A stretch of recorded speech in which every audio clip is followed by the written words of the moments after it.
to call forth these brothers who were arrested.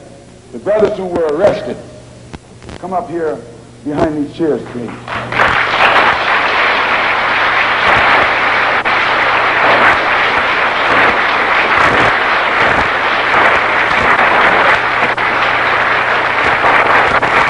They were suspects.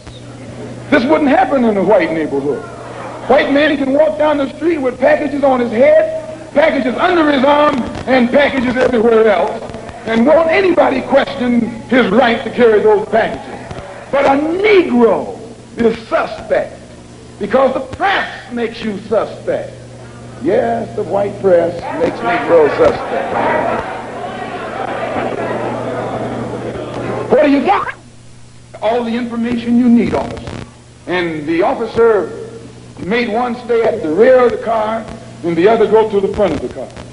And while he was taking the one to the front of the car, the polite attitude, the humble air, the submissive, intelligent, peaceful spirit that he unexpectedly found in this Negro infuriated him. And he began to, he told the brother, put down your hands. Brother was talking. He's not a criminal. A man has a right on the sidewalk to talk with his hands. Put down your hand. Don't talk with your hands. And when the brother continued to gesture with his hands, the officer grabbed his hand, twisted it around behind his back, flung him up against the car, and then that's when hell broke loose. That was when hell broke loose.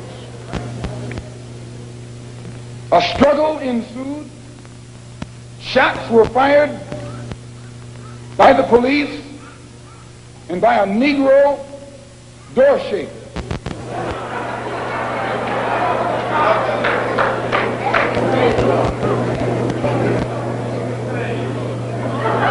An alarm went out. When the alarm went out, instead of the police going to the place where the incident occurred, the police went 1 block away to the temple. When they arrived there, they got out of their cars with their guns smoking. You would have thought it was Wyatt, what his name? Wyatt Earp. I'm telling you, they came out of those cars, and we have enough witnesses to hang them with their guns smoking. Chief Parker knows this, Mayor Yorty knows this, and every police official in the city knows that. They didn't fire no warning shots in the air. They fired warning shots point blank at innocent, unarmed, defenseless Negroes. As I say, 2 of the brothers were shot in the back. Another was shot in the shoulder. Another was shot, 2 of them were shot, excuse the expression, through the penis.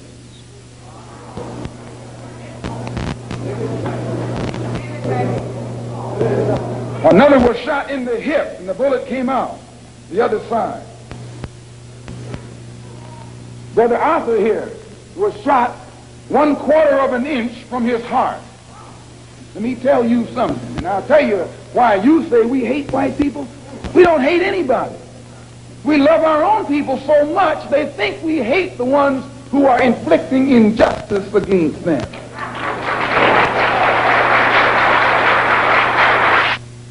And who has been shot, the bullet having passed 1/4 of an inch through his heart.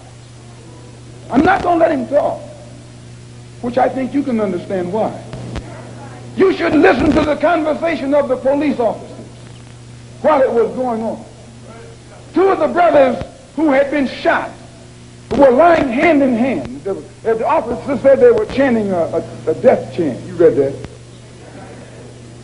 They were saying, Allahu Akbar. What does that mean? It means that God is the greatest. It means that God is the greatest.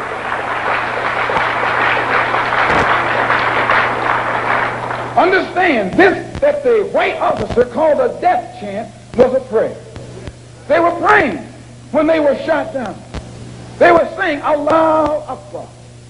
And it shook the officer up because they haven't heard black people talk any kind of talk but what they taught them.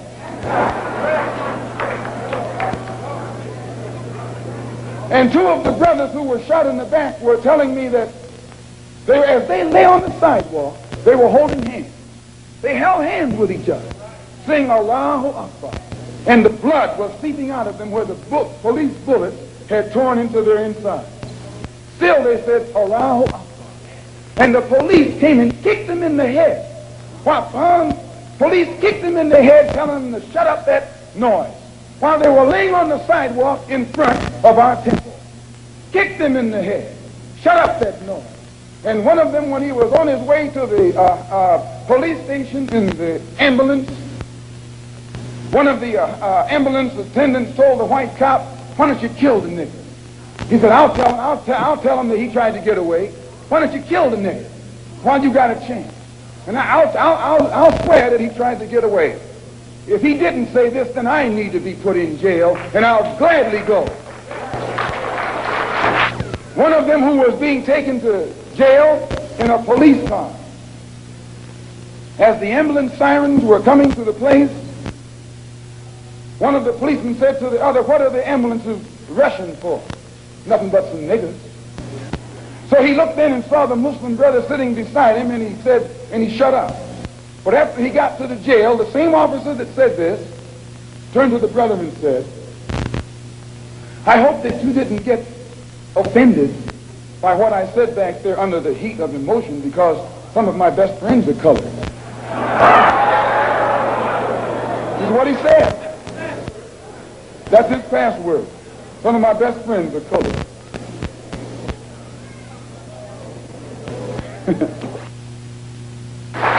And I, for one, as a Muslim, believe that the white man is intelligent enough.